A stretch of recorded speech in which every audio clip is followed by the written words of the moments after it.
Lord my God is the start to the Freemasonry, right? Your founder of your faith. I had no idea stuff like that. The founder of your church, Brigham Young, and your first 4 prophets, But I'm speechless. all recorded that you will become a god.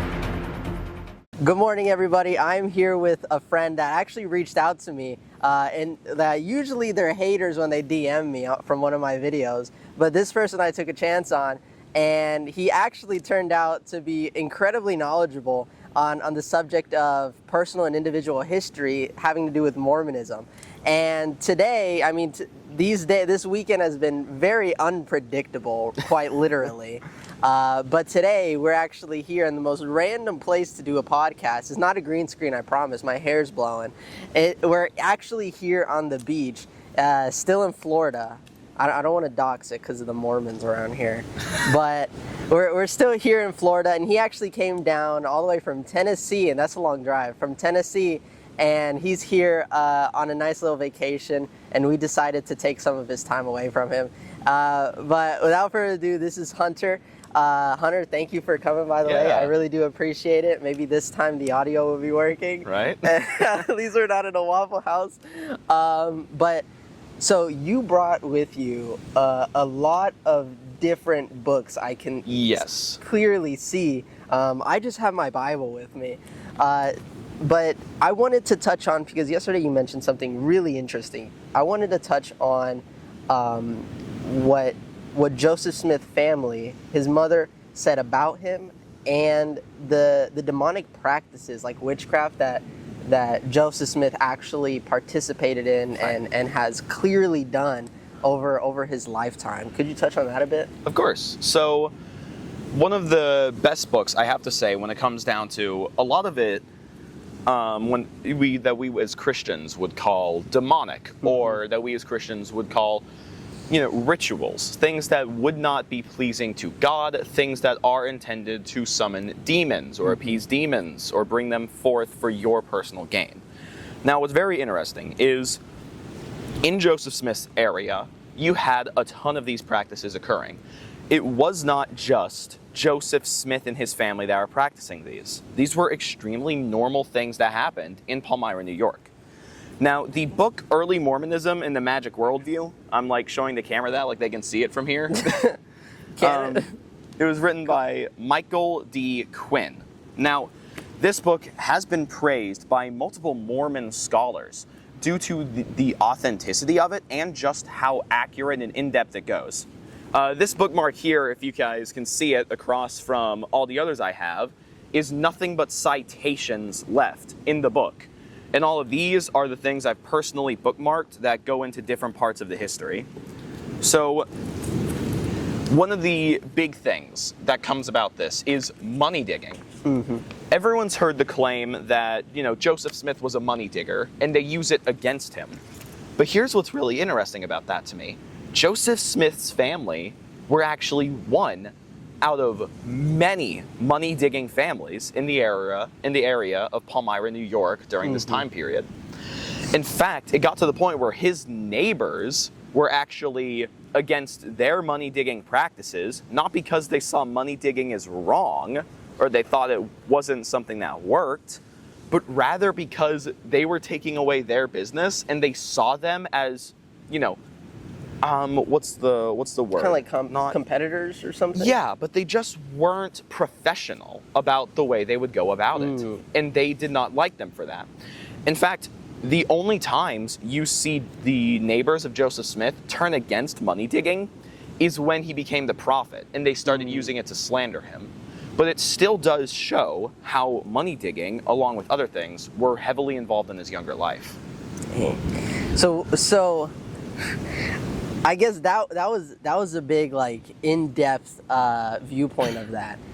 One, so who are Mormons? What are Mormons? Do you think they're actually a Christian denomination? Do you think they are, but they're completely different? How do you view Mormonism? So the way I would put that is to be Christian from a categorical standpoint over what I would consider a more spiritual or religious standpoint is simple. You do have to believe in the Trinity and a triune God. That is the major thing which every single Christian denomination has to agree on to consider themselves Christian. It's what the earliest church fathers had to agree on and everything. So Mormonism, to me, is the largest scam in history. And I've had my friends talk to me about this and say, like, hey, Hunter, are you sure it's not like Islam or something as a false religion? I'm like, Islam does not have a single unified church.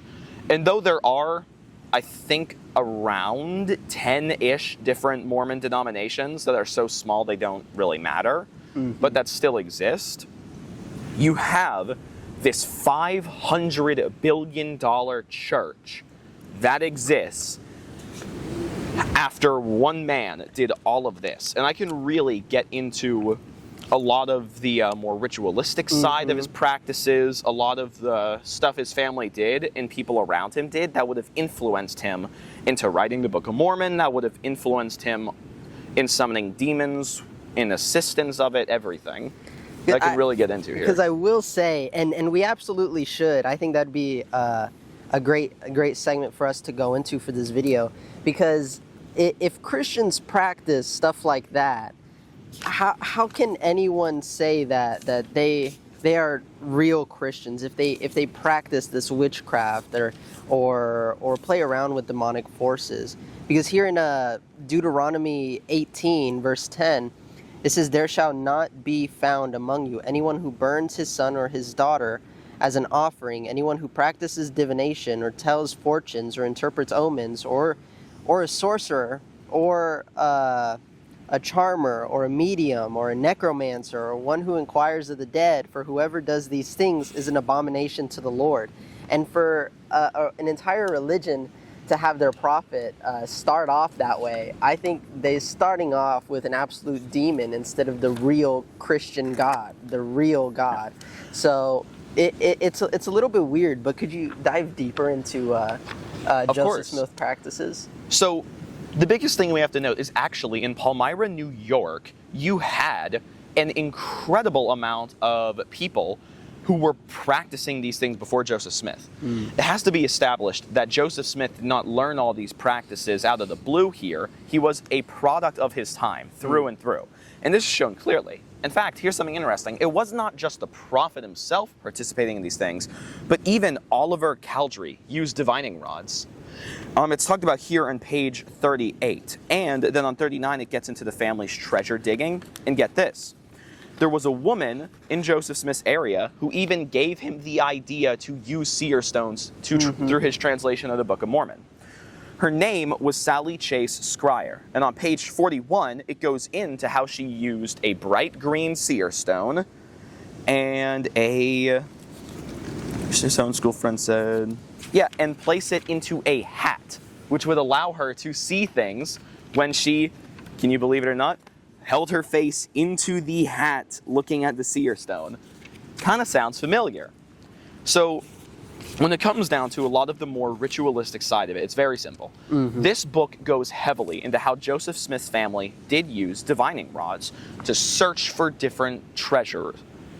Along with this, we know that Joseph Smith also practiced animal sacrifice. So we have the Bible out right here, and what was the verse again? It was Deuteronomy 18, verse 10 to 12. Right. Already warning about divining rods, already warning about all of these things that were very common in Joseph Smith's area. Now, one of the things I also want to bring up that I believe either this book got into it or Colby Townsend wrote about it. I'm getting my authors confused here. But one of the two actually talked about how booksellers in Joseph Smith's area were actually making money not by selling storybooks or history books, but ritual books. He goes into how in Joseph Smith's area and along the East Coast, in fact, multiple booktellers had receipts on their business and multiple book publishing companies have the receipts on their orders, how they were requesting large amounts of sacrificial ritual books. So all these people really were enjoying these things, and Joseph Smith was able to monopolize off of that. One of the ways we actually know he was sacrificing animals comes from a few sources.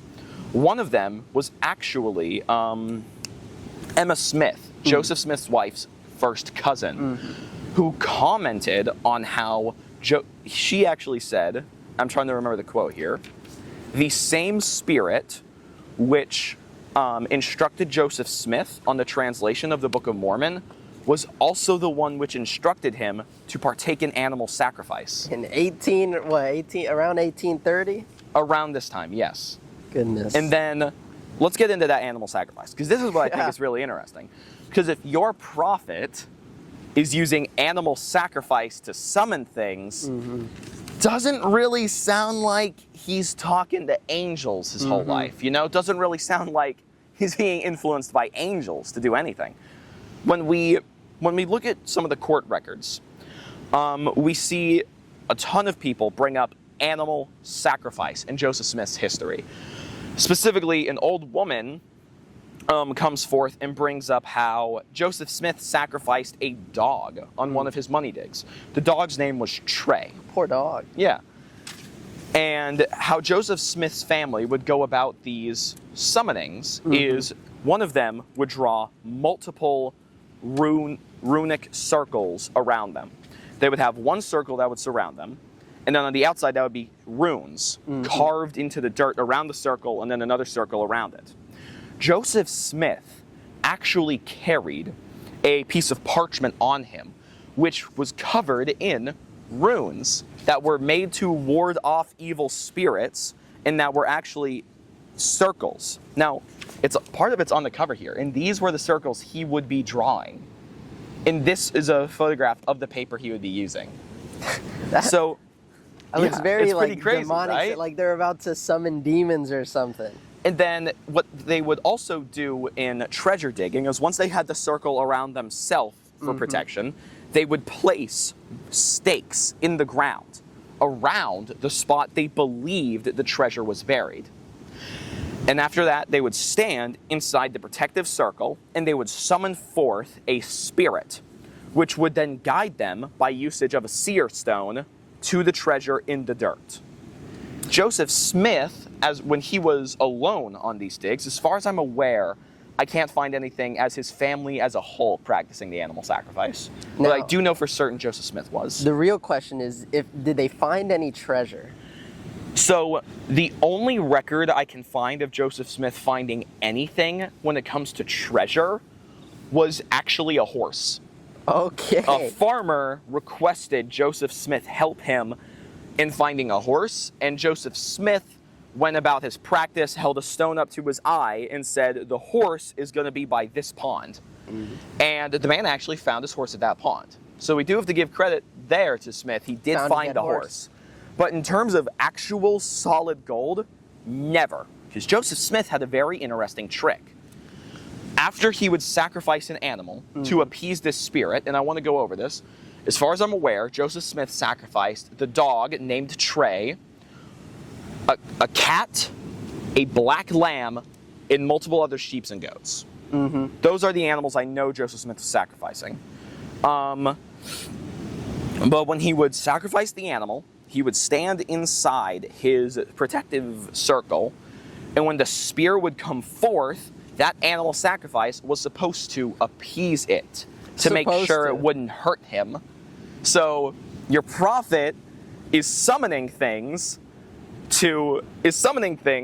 that he needs to appease with animal blood, and then draw a protective circle around himself in case it's mad at him. That doesn't sound like the true loving God. Yeah, it doesn't sound like he's calling down angels to guide him to truth here. It sounds like he's summoning dangerous demons and different things and trying to appease the demonic. But anyways, after he would summon these demons, he would claim, even if he was talking to them or not, he would claim to the people that they would guide him through his seer stones.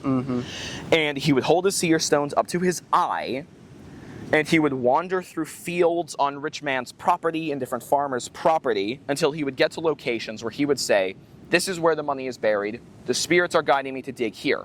Because he would claim that when he would hold it up through his eye, he didn't see the dirt anymore. He just saw the treasure buried under it. And there was never treasure. No, because here was his nifty trick. When he would get to the treasure, they would dig down, and then he would always cut out by saying, the spirits are angered and they are moving the treasure. They are taking the treasure and pushing it deeper underground to the point where we can no longer get it. He was known as a con man. He was. I did have a question with that. Yes. Clearly, how can people still see this stuff and think he is not lying? So it's tough. Yeah, so the biggest thing for me that I really had to understand about Mormons and about Mormonism, the more and more I spoke to these people, is that when you are told from such a young age that, you never question the prophet, you never question the church, you never question the authority that rules over every aspect of your life, you're not going to have these questions about the prophet. You're just going to hear someone in church lie to you when they say Joseph Smith never practiced money digging, he never practiced animal sacrifice, he was not a member of any of this occult witchcraft that all his neighbors were a part of, all his neighbors admitted they did, people in his area for decades were doing before his birth, but he was the exception. You're going to think, yes sir, understood. So it's really just that. They're told not to question for so long that when someone lies to them, they don't think to check it. And that's why they get away with not knowing this stuff. That makes absolute sense, because most of the Mormons I talk to, they'd either end up saying, well, we see it a different way, or they just say, well, truly, if you feel it in your heart, then the truth will come to you. And I believe that if you really pray about it and really read the word, you'll know that it's true. It's just the same reused brainwashing line that they've been given. And every time I hear that, I always tell them this. Look, Muslims pray over the Quran. Muslims pray over the Quran, and they always say, this is true. A Hindu, a Buddhist, a Jehovah's Witness can all give me the exact same line of just pray about it. And when you feel in your heart the Spirit of God guiding you, then you will know it is true. Now, to be fair, Jehovah's Witnesses will not say that often. They do not believe in the same spirit of divination in the same way that Mormons do. They do not believe in all those different things, but they can still give me the exact same line. Muslims act on things because they believe it in their heart and they feel it in their heart. You need to give me something more impressive than what every other world religion is giving me here for me to believe you. And if you can't do that, I have to ask you, what makes your religion special? What sets you apart from the other worlds? You have nothing. Yeah, because the Bible is a historical book. It's historically credible. Whereas the Book of Mormon, Doctrines and Covenants, all that stuff, it's not seen as a historically credible text. Yeah, so my latest discussion with a Mormon, or the Mormon missionaries, they met with me in the church, and without telling me this time, actually, I was really blown away when they did this, because I kind of panicked, because I was like, oh no, because this is my first time actually testing what I knew against a Mormon who really claimed to know what he knew. Now, in Tennessee, at this church here, when I sat down, they brought in this guy who was retaking college, and he said that he was retaking it as a historian, and he was diving deep into Mormon history. And that's when I got really scared. I was like, oh no, this could really be something that would question me here. But when I was talking to the guy, and we ended the conversation after about an hour and a half, he ended the conversation by telling me, look, man, if you are looking for hard archaeological evidence on the Book of Mormon, you're not going to find it. Dang. You're not. And this was someone who told me the entire conversation he wanted to be a historian. He wanted to be a great, all of this stuff. Yeah. And he was admitting that his Book of Mormon had nothing in terms of hard archaeological evidence here in North America. Because what I don't understand is the Book of Mormon covers roughly 1,000 years of supposed history.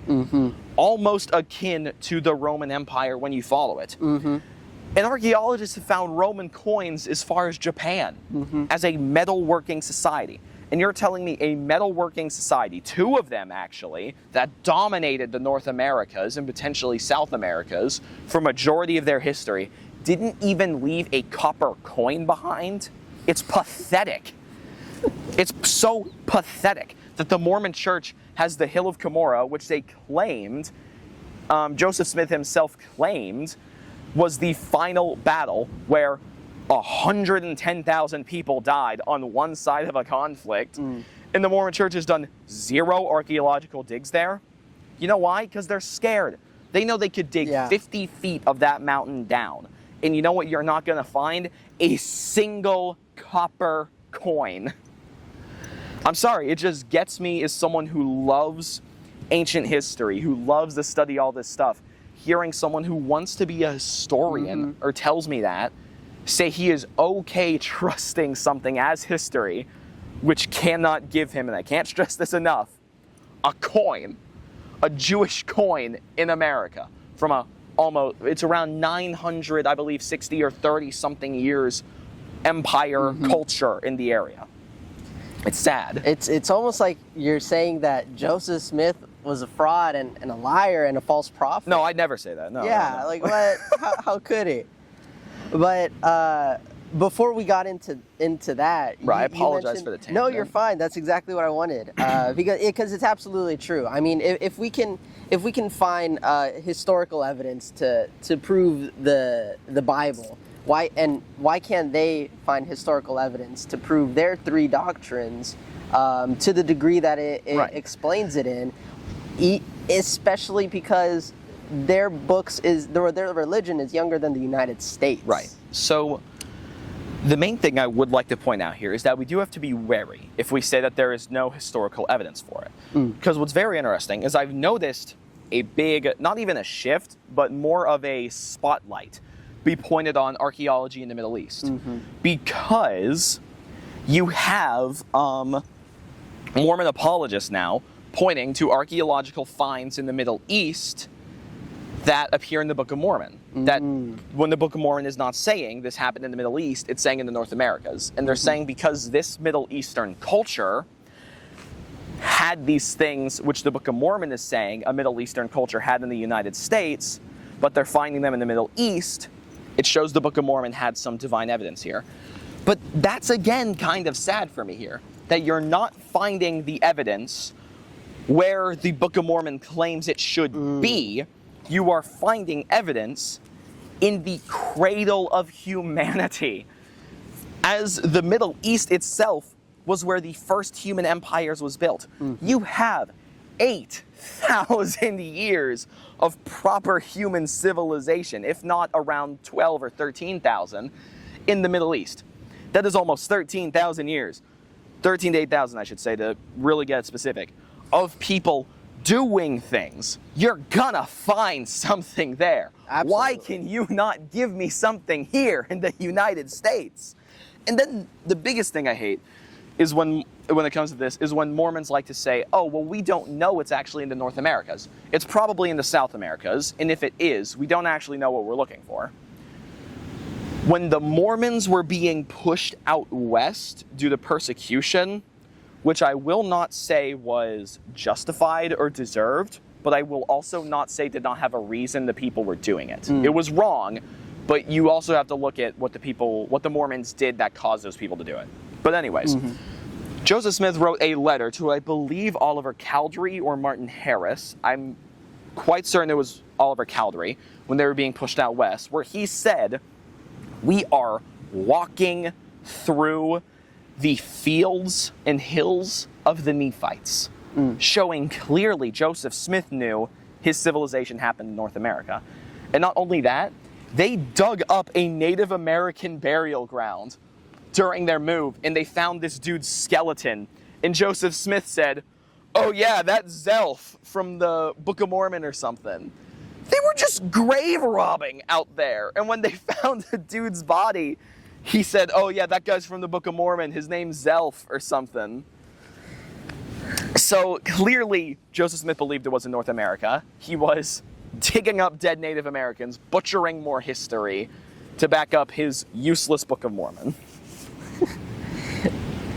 It's kind of funny to me. From a religion came from a guy who practiced witchcraft and all those things, and now modern Mormons they have nearly no idea the history of their own church. Yeah. And if they do, it's kind of wild how you can see them justify all the demonic things that was in there. Well, they don't. They just say it doesn't. They just say it didn't happen. Then they still, and they still claim that they're Christians. Yeah. Research is not the answer, is my favorite Dallin Jokes quote for that reason. Oh, wow. Research is not the answer. And not only that, I forgot the man's name, and I do apologize, because I do always want to provide, where I get the sources, what letters and stuff. But anyways, with this guy, I believe it was in General Conference, he said, your answer will not be found in a Google search. And that's been repeated twice since I've been going to Mormon churches over 2 years, which isn't a lot. But it still happened twice, and you have your church actively telling you not to research us. Mormon missionaries are taught the 2-week phase with people they're speaking to, because the church understands if you give someone 2 weeks to research the church before they get baptized, they're not gonna wanna join the church. So it really shows what the church's narrative on. Your church does not want you to know things. Your church does not want you to understand things. It is evil for that reason, for a number of others. And they wonder why they're called cults. That is a big degree of isolation. You're isolated away from the truth, and you're just told, "Oh, take our word for it." But because of their character, because of how they just took the American dream and twisted it, and using that to draw people closer to their satanic religion, they're just told, "Oh, well, you're gonna have to take my word for it." And then the people are like, "Oh, well, they seem like really nice people. Maybe I will take their word for it." We can always agree that Mormons are incredibly nice people. Oh correct? yeah, oh yeah, oh yeah. They're really. Now I have had some negative interactions with Mormons, me too. to be fair, but from a completely more open and outside perspective, they are really nice, kind people. Just for me, how can I trust somebody if they can't even get religion right? Yeah. So I guess before I go off on another historical tangent, and I do apologize for that, it's just... You're fine. History is something I love so freaking much. It's important. Yeah. Do you have any more questions on the demonic side of this to kind of loop it back around? Because something I do really want to talk about is astrology in Joseph Smith's life, and then get into how he was around people who would have influenced the Book of Mormon almost down to a T. No, yeah, get into the astrology. Okay. So, part of the thing with Joseph Smith is that he did have a few possessions on him. One was a Mars pattern dagger, which had the scorpion carved on one side of the blade, in ancient Hebrew writing on the other, that was supposed to be some sort of protective blessing. And he would have kept this on him during rituals to keep him safe. He carried a medallion on him, which was used in astrology to keep him safe. Many people in Joseph Smith's time were using these different symbols and runes on everyday items to protect themselves, because they were in a society that was very much spiritual summonings, mountain deities, all these different things that they would have believed they needed protection from, on top of God from the Bible. It was a very weird society these people were living in. But Joseph Smith's father was incredibly invested in astrology. His life was guided by it in its entirety. And people at this time were not anti-astrology, pro-Christian. They were melding the two religions together. And you see a lot of that with his father's influence. The dagger he carried was originally his dad's, and it was given to Smith. Smith's marriages, which he had over 40 of, real great guy. If you look at where some of his marriages happened, they align with Saturn, where with the planet Saturn in astrology, along with the other planets, if you do certain rituals, some of which were marriages, on specific days that would appease Saturn, you would get blessings from your patron planet. It would guide you and protect you. And a lot of Joseph Smith's marriages line up suspiciously well with the signs of Saturn that he would have been following as an astrologist during this time. And once again, this book goes into it about how his marriages are too related to call a coincidence when it comes to his blessings on Saturn. So witchcraft and astrology, doesn't that kind of like point to him giving like worship to like planets and other deities? Yeah, absolutely, it does. And again, this was common in Joseph Smith's area. It further shows he was nothing if not a man of his time. But and definitely keep that on track because we'll get back onto it. Yeah. But to kind of sidetrack, would that those other false deities, those false gods, the one that God will reign over, God will destroy, and cast down to the pits. Are those the same gods that you think modern Mormons still worship? So, or do you think they think they're following the real Jesus, but they're following a wolf in sheep's clothing? So that's what I would have to say, because here's the main thing I have to point out. Mm-hmm. If a demon, because this was before the idea of, hey, what if we can say God doesn't exist? Now, I do have to be open and honest here. Mm-hmm. I do, because to get into the whole like topic of evolution, how that came up, I am someone who does believe in theological practices of evolution. I do have to say that. So I'm not against all of that. What I'm saying here is that before the argument that the demons decided to use of what if we just let the world think God doesn't exist came about, you have what if we make Jesus on the same level as Satan. And not only that, but demote God from the creator of the universe in the minds of men to a man who became God. And you can do it too.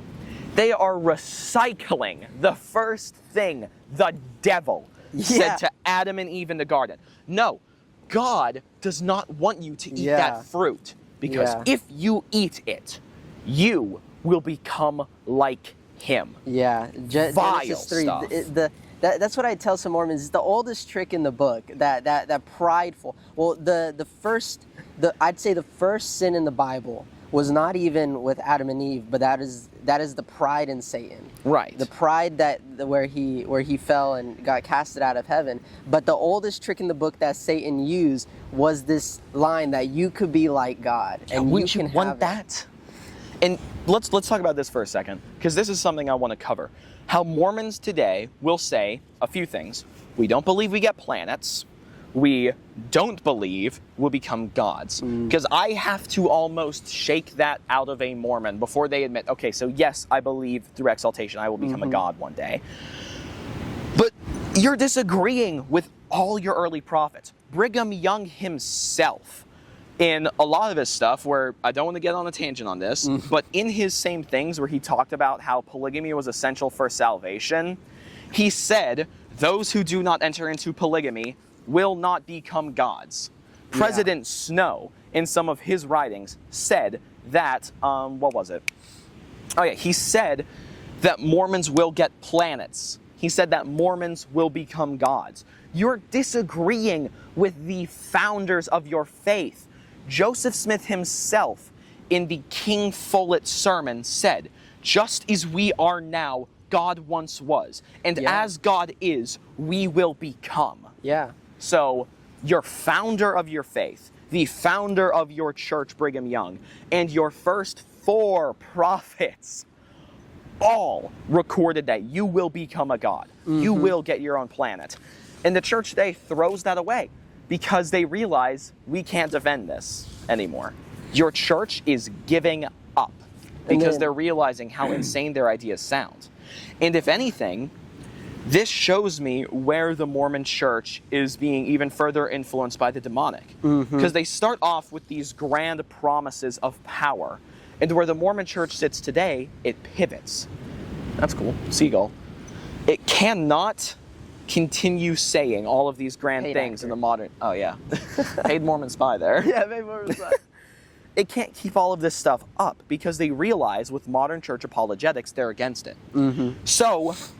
they have to worm their way in. They have to deflect, avoid this stuff. pivot, or reject. Because once again, what would a demon want, if not anything, to say the creator they hate the most as God, the man who designed the universe, designed us, Adam, up, is nothing more than a man with power, who got his power by sucking up to someone else. That is what the Mormon doctrine proclaims, and that is what they turn Jesus into. Not the savior of the world, the member of the Trinity who by proxy created the rest of the universe in its entirety, but the brother of Satan, who had to debate Satan as an equal to get the right to become the savior of the world.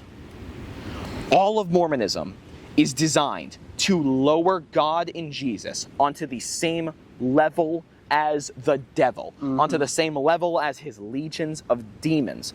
And when you research Joseph Smith's life, it shows that he was nothing but a product of his time and a man who lived in the perfect society to come out with his beliefs. And if we could get into it, I have to talk about just how much of the Book of Mormon is influenced by Joseph Smith's time. Oh my gosh, there's so. I could just get into it. It was like I actually didn't even know that it was what's going on around him. Like, he's the product of his environment. But there was a lot of cults that started. Talk about it. Like 1830s to up to the 1900s. It was like the time of cults. Like, I still don't understand what happened in that time to make people start doing these things and starting these cults. A lot of it was, once again, the time period itself. What's not talked about a lot in history, which I think is very strange, is the East Coast was filled with this new, it's so weird, I would call it an almost Appalachian religion, where you had people mixing a lot of Indian folklore and folklore that developed in those times from settlers with biblical teachings. And it became this weird non-Christian offshoot religion where you had all these different people believing in forest spirits, river spirits, ancient Indian deities. Everyone believed in this at this time as things that fitted into the Bible as just, other spirits. That's what they would call them. And then you had second sight, which I believe is so important to Joseph Smith's history.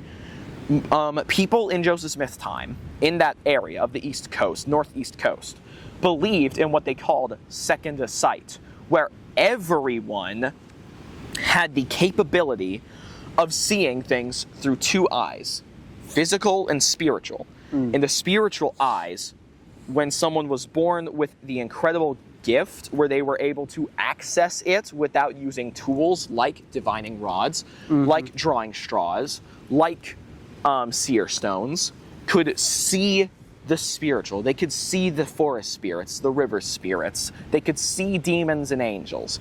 All of that with their second sight. And everyone believed they had it.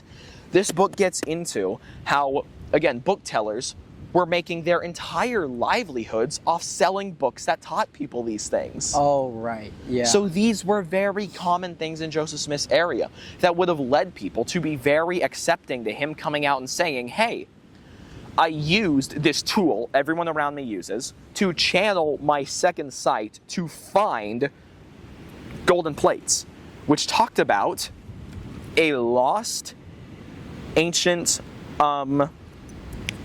American civilization of white Native Americans who were descendants of Hebrews. Now, I have to ask you this. Does that sound like a strange claim for someone to say, hey, Native Americans are descendants of white Hebrews? It does. It would not have been for Joseph Smith's time. So, really? Yeah, so Spanish priests in the 16 and 1700s were actually publishing books on Native Americans and how they believed the Native Americans were descendants of white Hebrews. So let me correct myself, just of Hebrews. Where people started saying Native Americans were descendants of a white culture came in much later, around the 1780s to 1860s is when it reached its peak. Do you have any questions on like why they wanted to ask, hey, these people are ancient Hebrew as Native Americans? Well, I'm just thinking, the average person that would see a claim like that must have had a hard time on deciding what to believe, especially without the internet. No, it's not at all, really. Is this claim true?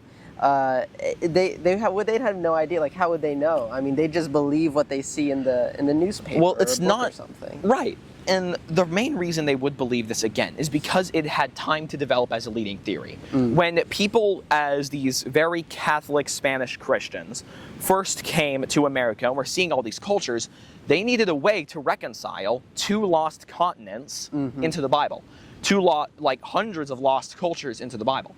So what they did was said simply, these people were ancient Hebrew.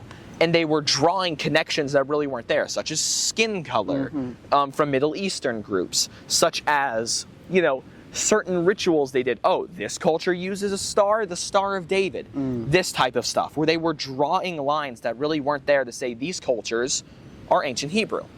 And they used that to justify why they were mentioned in the Bible. To simply say these cultures were originally Jewish, fell out of it. So the idea of Native Americans being descendants of Hebrews was common in Joseph Smith's area. People believed it. It was fact in that time. It was then where you got to this myth of the mound builders. Are you aware of what a mound is? Nice little hill? Somewhat. So what's not talked about a lot is that North America used to be covered in ancient Native American temples. Here's the issue. The temples were not built like the South American temples, where they were out of hardy stone, where they would last the ages. They were built out of wood and dirt, because that's what the North American natives had. And when the settlers came, they either burned them down, or when the Native Americans died out and left due to disease and settler oppression, their temples eroded away, because they were wood and dirt. And they left these massive dirt mounds, these burial mounds that stretched for hundreds of meters and were carved into the faces of snakes that had Native American artifacts buried within them. And the people who no longer cared about Native American history, didn't think to preserve it, saw these and thought there is no way those dirty mountain savages, very racist culture, like Brigham Young, could build these things. There's no way they could do it. As a filthy, brown-skinned culture, incredibly racist. Yeah, it only ended for them in 1979 there. Yeah, thank heavens. But they did this and said none of these cultures who are uncivilized, because they're not the white man's cultures, could build these incredible monuments. So, an ancient race of white people had to exist here before. Wow. And that combined in Joseph Smith's area with the common belief of ancient Jewish descent for the Native Americans. So suddenly you have Joseph Smith come around saying, through my second sight, I have seen a white Native American angel descend to me and give me access to these plates, which I found buried in a hill in my backyard, that went over the ancient white Jewish Native American history, which explained the mounds these people were finding, which explained everything they wanted to hear.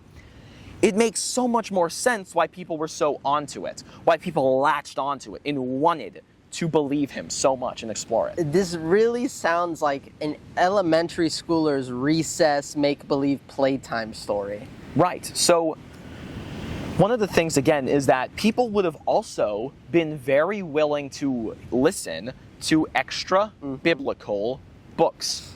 People claiming that God, a form of Gnosticism, if you will, where people were claiming that God actually directed them, spiritually guided them, however you want to put it, to finding books that were lost from the Bible or books that belonged in the Bible. A preacher who was teaching Joseph Smith's family was speaking in, number one, chiasmas, which is very important for later, and was going over his belief that God had given him extra biblical revelation. Multiple pastors were doing this. Multiple pastors were speaking in chiasmas. Multiple pastors in Joseph Smith's area were teaching extra biblical revelation. The college his brother attended had an entire class he went to about extra biblical revelation, Jewish history as it was known. Joseph Smith was a product of his time, if anything Wow. else. And it is incredible when you really dig into it. I had no idea stuff like that. I mean, I knew something had to have been going on in that time Yeah. to really produce all of these cults. The setting was perfect for, like, you have the demonic work their way into getting people being comfortable with extra biblical activity, spirits and different things existing. Mm-hmm. And that bled into Joseph Smith being able to use that with white people, with ancient white culture beliefs, Native American Hebrew descent beliefs, all of it. It was the perfect environment for the Book of Mormon to take root. Gosh. Well, I'm a little bit speechless on that.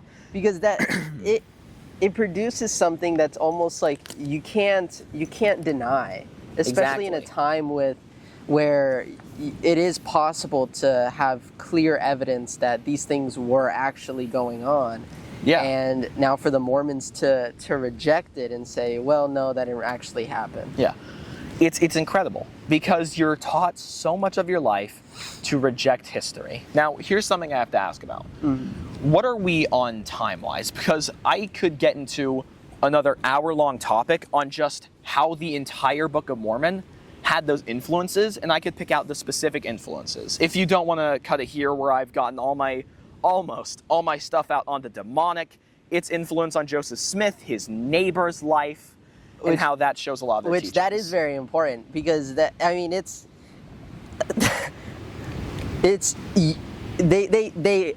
yell at people for saying, how can you say that we're not Christians? But then they also have a very clear starting history of pure satanic rituals. Yeah. And then they're like, what? How come we're not Christians? And then they're like, why would you guys call us cults? You guys were started by satanic rituals. Yeah, let's cover this for a second. Your religion was founded by a man who was an astrologist taught by his father, sacrificed animals in ritualistic summonings, practiced witchcraft in treasure digging, sorry, I'll count that as 2 here, and was a full member of the Freemasons, never renounced Freemasonry to his death, along with all of the major people. John Taylor and Brigham Young, who became your first and second prophet, were Freemasons. All of them Freemasons. It's insane. Yeah. And but as for time-wise, we're going on to like 45 minutes. Okay. So, I mean, this could always be not to cut you short or anything at all. No, I wanted to make sure I'm not like dragging you out here. This could always be I'm fine finishing here. A themed video of Joseph Smith and witchcraft. Right. Because it's like almost each little topic, each little subject has an entire explanation to it, and it doesn't take just like 20 minutes to dive into it. And again, actually, I could probably cover that later if we decide to do another thing where it's the influence on why the Book of Mormon came about. Because there are so many things in the Book of Mormon I really like to talk about. Have you ever heard of Solomon Spaulding? No. Oh, you're going to love Solomon Spaulding if we can get into it sometime. If we could find that in the Book of Mormon, I mean, I've got mine, and we could just go through it and find it right there, or look it up, have them next to us, and find them. Because the Book of Mormon, that's their credibility, non-historical credibility that's already been disproven, but they still use that, saying, well, no, because that shows that to them, that would show and prove that Joseph Smith was actually a prophet. If the Book of Mormon is credible, then that means Joseph Smith wasn't a liar. Even though they already debunked the Book of Abraham, but they don't want to talk about that one in the Pearl of Great Price. So if there can be an explanation for the Book of Mormon and clear evidence and a clear path to how it actually came to be, and it wasn't an angel of light that came and gave him tablets that he then took back. It wasn't because he was a real prophet because he could translate lost languages, because that's already been disproven. I mean, that's a whole long topic. And listen, we could always do a Zoom like we've done before. Yeah, I would be absolutely fine doing that again. Because again, the thing I just really have to harp on with you guys is that I could dive deeper into the stuff with how demons affected Joseph Smith's life, how the specific rituals he partook in, and if you wanted to, I could do a whole nother thing where I could actually bring up these sources, the people themselves, their life and history. That would be really good. Because what I really just wanted to do here was go over the broad topic of the influences in his life. And then if we wanted to do this again, specifically on demonic influence, I could give you all of my sources on his life. That would be good, because the next thing after Joseph Smith practicing a bunch of witchcraft and satanic rituals would be the demonization of Joseph Smith. How the demons really affected him, and how that played into his life, and starting the modern Mormon church, which is the Latter-day Saints, but they're not Christians. They're not Christians whatsoever. Yeah. And Joseph Smith was definitely not a Christian. So, I mean, I don't understand why they'd call themselves Christians if Joseph Smith was nothing close to a Christian.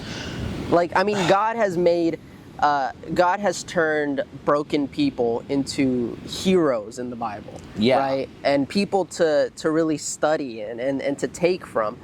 But that didn't happen with Joseph Smith. I mean, didn't Joseph Smith die in a gunfight?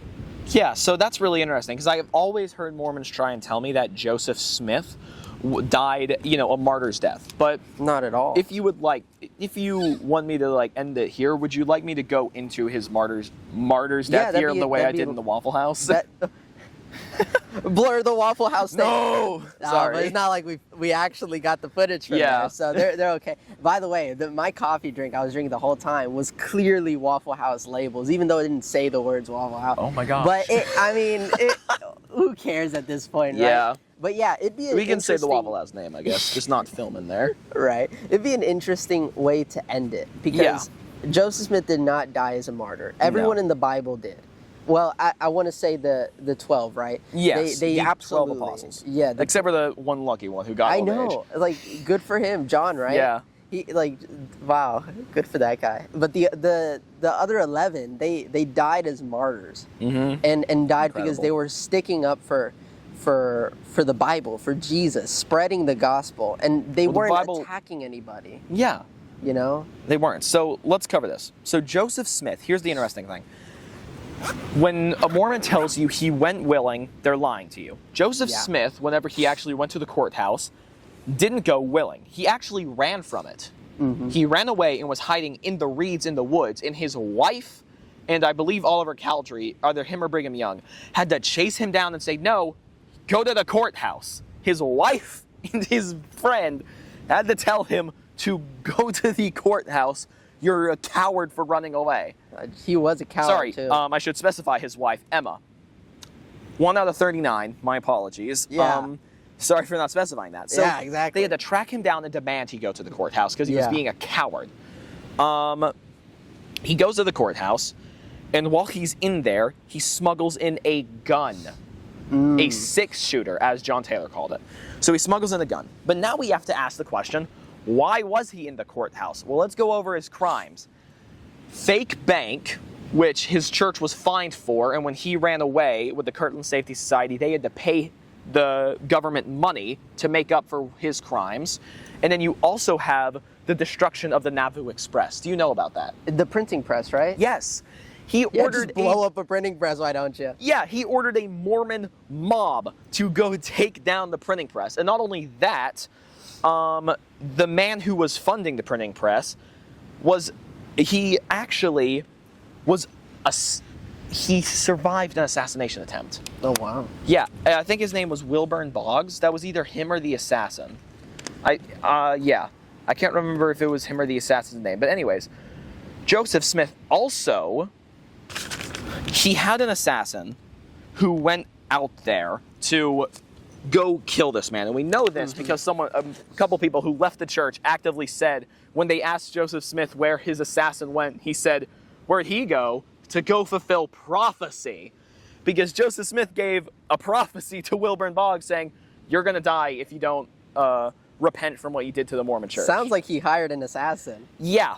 And he survived, and the mob that actually arrived at the jail cell was made of the friends and family of Wilburn Boggs, of the man Joseph Smith tried to assassinate. And again, I apologize greatly if I'm confusing the assassin's name with the man who had an attempt on his life. I apologize if I'm confusing their names here.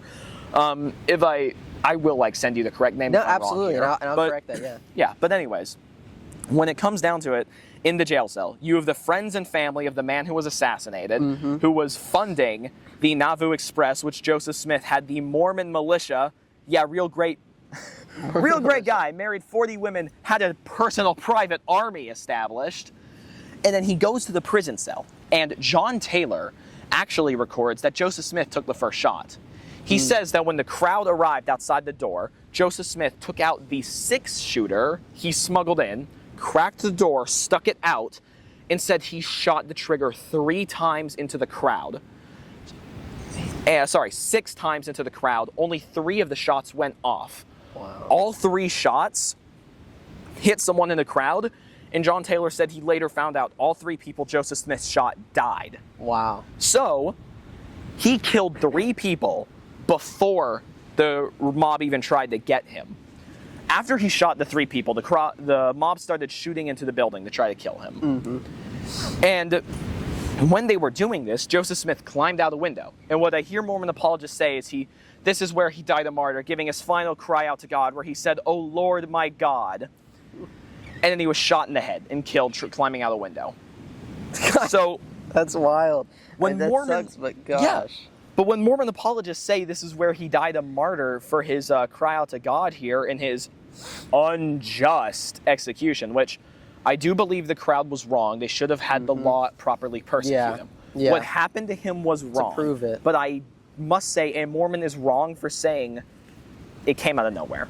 So anyways, the John Taylor and Emma Smith in that room did not recognize that as Joseph Smith calling out to God to save him.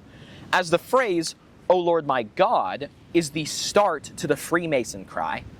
"O Lord my God, is there no mercy for the widow's son?" Which, as a Freemason, who everyone in the room, in the jail cell Joseph Smith was in, was a Freemason. And John Taylor said Joseph Smith knew many people in the crowd were Freemasons. Because when a Freemason says that, "O Lord my God, is there no mercy for the widow's son?" all Freemasons have to stop, regardless of what they are doing, and immediately go help that person. That is what you have to swear to do to become a Freemason. That is what you have to do to stay a Freemason. So Joseph Smith wasn't giving out a cry to God to help him. He was saying, "My fellow Freemasons in the crowd, stop, you have to help me." Or he was calling out to the cell window to the other building to escape. And then someone shot him in the face. He did not die a martyr's death. He died killing 3 people, scamming people out of their money, burning down a building, and then attempting an assassination. Because that actually, I like how you mentioned, well, first, that's kind of, I can imagine, like, once he says that, people in the crowd turning around and fighting each other now to defend Joseph Smith or something. Because regardless, like at this time, Freemasons were such a much tight-knit, powerful society than they are today. So people would have absolutely done that. You're so right. They would have stopped and then started infighting in the mob. It would have been crazy. So I can only imagine at that time, like Wild West type stuff. That's Red Dead Redemption scenario right there. So just picture a Red Dead Redemption map and then that happening. Unbelievable. But it's just... And what you mentioned that he actually scammed people of their money, that was actually in Doctrines and Covenants that you had to give money to the church or you will not be saved. Oh, no, I'm not talking about that. Oh, do you not know about the Kirtland Safety Society? What's that? You can't keep doing this when they're trying to be continued. He was an absolute con artist. Any chance he had to scam people of their money, he took it. Even with his own members taking their money, he completely demonizing the idea of tithing. You will love the Kirtland Safety Society. You have to tithe in order to be saved. I'm going to talk to you about this off camera. You got to hear about this.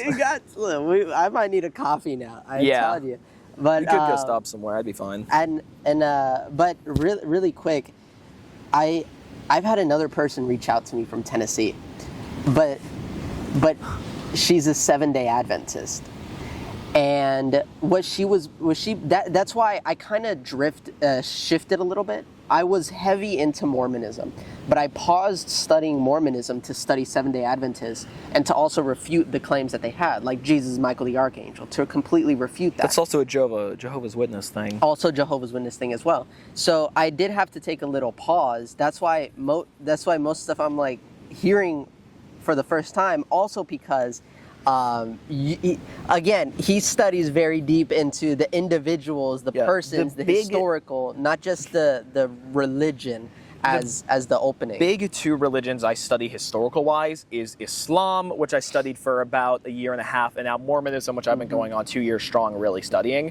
And then Jehovah's Witness, that's where I really like to get into the theology of it. So that's my main theology stuff at Jehovah's Only Witness. thing with Jehovah's Witnesses is that they won't even attempt to entertain any style of debate. With Mormons, sometimes you could get that. Yeah. With Jehovah's Witnesses, at least for me, with the little I've spoken to them, I've always been told that we don't debate. I have stories about Jehovah's Witnesses, but again, we're over time. Well, there's so much stuff I want to talk about with you guys. This is not going to be the end. This No. would be a multi-part or multi-video series that it'll be added into a playlist for a series as well. But this is Hunter come all the way from Tennessee to talk about Mormons, and it's super great because there's so much to talk about, and almost each subject has an entire hour-long explanation. Oh yeah. And I have evidence of that because we've been going on for an hour. But Thank you kindly. absolutely, Again. thank you, Finish this with a Hunter. handshake. Absolutely, that's good.